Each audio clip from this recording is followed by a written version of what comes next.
Warning: the following video will contain high levels of Arsenal slander. We suck, but we suck, we suck, we suck, we suck, we suck, we suck. Welcome back to WTF, and you guys must be thinking, where have these guys been? Like, it's been, what, 2 weeks? 3 weeks? So, we obviously missed quite a bit, but we are back. We're going to be here every single week, providing you with all the footy you need. So we missed a lot, like we've said, because of school, exams, life, you know, it happens. But like, we are back, guaranteed for sure. And we have quite a bit to get through. So first things first, Eddie, where are we going? I mean, we have so much to talk about. I mean, it's a perfect week to come back. I think we should start with WOSO. And starting off with WOSO, as expected, it is the title weekend. Starting off in England, we have Chelsea versus Man City. Chelsea has 54 points. Man City has 52 points. Each have a game left to play on Sunday. If Chelsea wins, they win the title, right? Here's the thing, though. Ready for some math? I'm sorry. 2-point difference. Goal difference? There's only a 3-goal difference. Meaning that if Chelsea ties, Man City wins, and Man City wins by 4 goals, Man City takes the title. This is going to be a crazy finish. Anything can happen. So you want to tune in Sunday. Chelsea versus Man City. Fleming versus Janine, Beckie. What more can you ask for? And then over in France, the season's still going on. We still have the battle of Heidema and Lawrence versus Buchanan. Who's going to win that? Only way to know is by tuning in. Now over on the North American side, Brandon, what do we got here? We got the NWSL Challenge Cup. So our team that we told you about before we took our hiatus. The team Gotham City from New York, New Jersey, that name alone makes me want to cheer for them. Gotham City FC. In their first season as Gotham, they made the finals. And on the other side, we have Portland Thorns. And who's on Portland Thorns? Christine Sinclair, Captain Canada. They're going to duke it out in the finals. NWSL. It's going to be on TV. And if you don't have TV, it's online for you on Twitch. So again, you got to be watching that this weekend. If you're a fan of WOSO or just a general fan of soccer and Canadian footy, you got to watch these two. Saturday, Sunday, 2 huge races. I mean, we're going to find winners for both. I can't wait. Can't miss it this weekend. So as we've been telling you guys, it is championship weekend around the world, around Europe. So many different leagues are coming to an end. Title races are heating up, and we have a bunch of Canadians duking it out for titles. First and foremost, we already have 2 Canadians who've already won. We have Scott Arfield with Rangers in the Scottish Premiership for the first time in a long time. Let me tell you, they got relegated down, came all the way back up, and they won the Scottish Premiership. And also in Serbia, we have our goalkeeper, Borjan, and of course, we know him to make great saves. He's been having clean sheets. He's secured the title already. 2 for 2. Yeah. And then we continue that. Over in Turkey, Larin and Atiba Hutchison, they are posed to win the Turkish league with Besiktas, which will be 3 for 3. Now we had Fonzie with Bayern, 4 for 4. And obviously you guys know Jonathan David is in one of the tightest title races I've seen in a long time in France. It's like a 1-point difference between PSG and Lille. It keeps changing. There's so many things happening, and Jonathan David is scoring goals, which is the most important thing. He's in the biggest race. Can he make that 5 for 5? Who knows? And obviously mentioned before in WOSO segment, we had Janine, Beckie versus Jessie, Fleming. One of them's going to win it.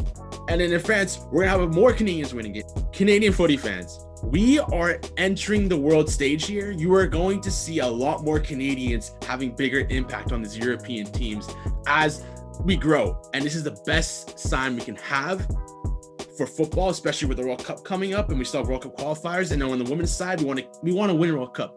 And the first starts Olympic. But the fact that we have these many Canadians winning leagues and competing for leagues, a couple years ago, this would not be the case. So this is huge for Canadian footy fans. Very excited for all this news. So moving along, obviously, as the end of the season comes, that means Champions League and Europa League. And first of all, I need to say, as an Arsenal fan, after this horrible performance today, we have been knocked out of Europe probably for the first time in 25 years. No more Europe next season. But guess what? We deserve it. We suck. But we suck. We suck. But we suck. Anyways, in the Champions League, we're going to have an all-English final once again. We have Manchester City taking on Chelsea. It's going to be a tactical masterclass with Pep Guardiola versus Thomas Tuchel. Honestly, I don't know who's going to win that game. You got Tuchel's defensive masterclasses, Pep Guardiola's offensive masterclasses. Chelsea already beat Man City in a cup game once. Chelsea-Man City play this weekend. Is Pep going to reveal his tactics, or is he going to let Chelsea win to not reveal? There's so much storylines here. Are Chelsea going to reveal their tactics? Over in Europa side, we're going to have Manchester United versus Villarreal. Villarreal, we have Unai Emery, who got rid of Arsenal. Man U, they're dominating Europa. They're bagging goals left, right, and center. But can they win it when it really counts? That's the question. But listen, Champions League, Europa League aren't the same with fans, but it doesn't matter. I think the biggest storyline here is that we're having another 2 all-English final once again for the second time in 3 years. Does that mean England is now the biggest league in Europe, Brandon? Like, it's hard to argue that it isn't. Like, we're seeing it year after year now. I think it's been 3 years in a row where we've had an English club in the final. Liverpool's been in it, Spurs have been in it, Arsenal have not been in it, but Chelsea's in it with Man City. So of course it has to be at this point. Even with Europa, you have Arsenal making the semifinal almost every year now. And if you look at the semifinals, amount of English teams there. I mean, before we had the Spanish Revolution, right? Or Germans. But I think now it's time that England's taken over. And obviously fans of other leagues aren't going to be happy. But I think England has arrived on the scene. And I think English Premier League arguably is probably one of the biggest leagues now. Yeah, like whenever the draws come out, you're not really worried too much about the German teams other than maybe Bayern. But in the Europa League, the one team you don't want to face is Man United or Arsenal, because this is basically their whole season. Mm-hmm. Like, they might not make top 4, but they have Europa League to fall back on, and they're going for it 100%.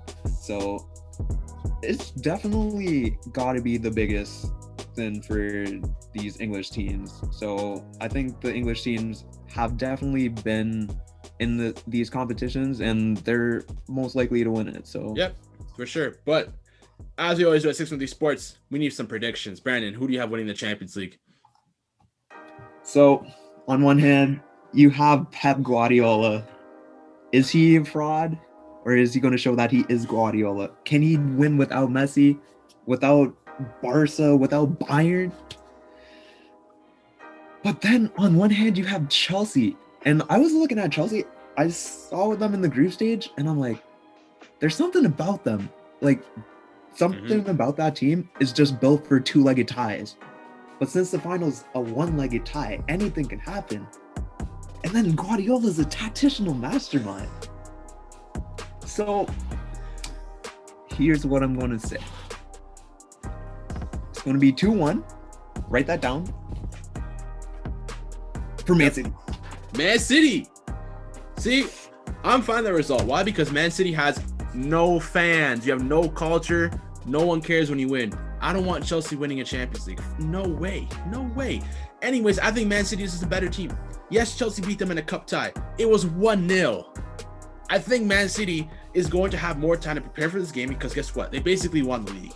If Man U loses, they win the league. All they need is like a point. That's what I want to bring up. Is Guardiola going to show Chelsea what strategy is? Because if he beats Chelsea over the weekend, he's now revealing the strategy to beat Chelsea, and Chelsea can fix that. So what's he going to do in the weekend? But I think Man City has too much depth. This is all they have. They've won the league already multiple times recently. Hey, Aguero! They need the Champions League to be declared as, best team. And I think Guardiola is going to win it. You say 2-1 Man City? I'm going to one-up you. 3-1 Man City. Oh. 3-1 Man City. Write it down. Over in Europa side, team that doesn't give up goals. You're going to see an explosion. Don't worry about it. 3-1. It's going to be a mess. Over in Europa side, Man U's going to deal with Unai Emery. Yes. Yes. Unite. That is his game. I'm an Arsenal fan. I am an Arsenal fan. I watched both legs of this, and Villarreal is not a good team.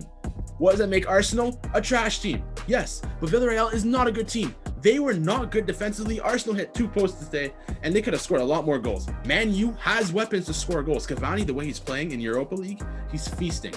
I'm looking at a 4-0, 4-1 win by Man United in the final. Mark it down. Unai Emery's a fraud. He's a fraud. I don't think we could call a man who's won the With Sevilla. With Sevilla. Times. With Sevilla. Sevilla is not. Sevilla are Europa League merchants. That's all they're made for. Villarreal is not a good team. I'm telling you right now, they are not going to match up against Manchester United. Okay, so where's Sevilla right now? Sevilla? They're 3rd place. Are they? Yeah, or 4th place. They're top I don't 4. think I'm in the Europa League right now. Because they're too good. Because they're too good. Unite. Yeah, and is Unai Emery coaching Sevilla? No, he's coaching Villarreal in the Europa Exactly. League. So and they were not good. without They them, were but not they good. took them to different heights. No, they're So for that reason- Sevilla is higher than Villarreal right now in the standings. For that reason alone, I'm looking at Unite. I know the Arsenal and you cannot stand to see him win after he left you guys. But I'm going to say it's going to be 1-1.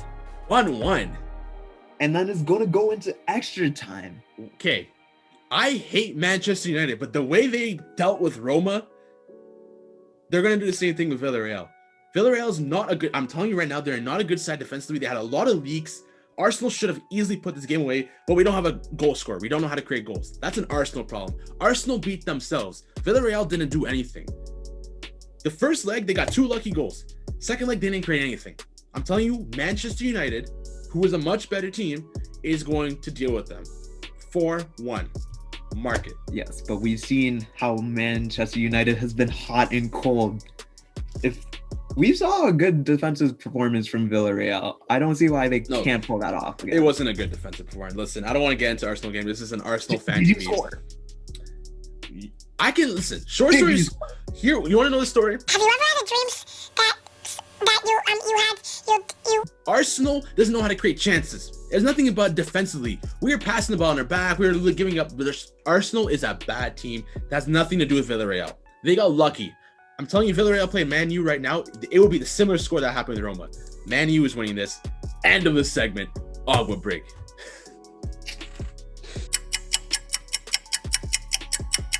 We also had some history between Chelsea FC and their women's team. So this is the first time ever in both the men's and women's game, one team has been in the finals for both Champions Leagues. Yeah, we have Chelsea versus Man City and Chelsea versus Barcelona over on the women's side.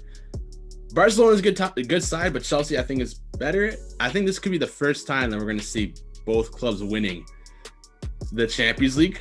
And, you know, as an Arsenal fan, Chelsea being the best team in Europe, both on the men's and women's, would not be a good thing. For me, it'll be a really cool thing for football, though. So, like we said, spectacular football coming up. It's a much-watched TV, and you got to watch it. Jessie Fleming. All right, so as we mentioned, we've been gone for a while. Blame school. Blame online school. But in the meantime, Atletico Ottawa has been announcing all their players, and guess what? That leak we talked about a couple weeks ago was 100% correct. Even more, Drew Beckie was announced, but we also told you that. 613 Sports, first to know. Mark it down. But this Atletico Ottawa side looking strong. Offensively. Defensively, there's a couple questions. I don't know if we have enough depth. We did draft 2 center backs. Will they play? I don't know. Brandon, what do you think? Well, they still have to sign to start with. That's the thing. We need some more defensive depth. If we must have some other players in the works, because why wouldn't they have signed already? But attacking in our midfield, we have depth and strength to strength. Like, we might be a more possession-based side this year than we were last year, being a more transitional side. But we definitely need some more depth in that defensive line. For those thinking that Atletico Ottawa would follow Atletico Madrid's tactical. I don't see it happening, not with our roster. I agree that we have to be more possession based because we don't have the defensive depth yet. But I do believe there's still 4 roster spots left. And, you know, I'm expecting us to sign some Spanish players while we're still out there in Spain training. But I think the biggest need is defensive. But going forward, this team has so many options, so many different kinds of formations of players we can use. I expect Ottawa to be scoring lots and lots of goals. Yeah, we have to. Like, that's the only way we are going to make the playoffs, which I do think we have a good chance of doing. But it's going to be attack. Yep. And for the Canadian Premier League, they say they're going to have an announcement on May 15th talking about what's going to happen with the start of the league. Obviously, it's been delayed because of COVID. Will we see another Islands game or will we see an actual season? No one knows. I'm hoping for a season. I'm hoping fans can finally get into the stadium, but I'm looking forward for this team. It's looking really nice. And I just want to see them play. Yeah, we have to see them play. I don't care if we're in the stands, which would be super nice. It's going to be an absolute vibe once we are in there. Or if they're going to play in some hub city, again, like PEI or, you know, like Nunavut. Who knows? But that's going to wrap up this week's episode of WTF. I'm sorry. We apologize for the long absence. We'll be back. We have so much content to talk about. You know, Euros are coming up, so don't worry. Every week we'll have something to talk about. Once again, to recap, this Saturday, Sunday, women's games. You got to watch it. Trophy, Links silverware. Links will be in description. As well, Canada is going nuts on the international stage, winning a lot of league trophies. It's insane. We never seen it at this rate before. It's going to keep going up. And lastly, Atletico Ottawa looking strong, needs more defensive depth. What's going to happen in the league? No one knows. Stay tuned. But this was WTF. No, we ain't cussing. We talking football. Peace.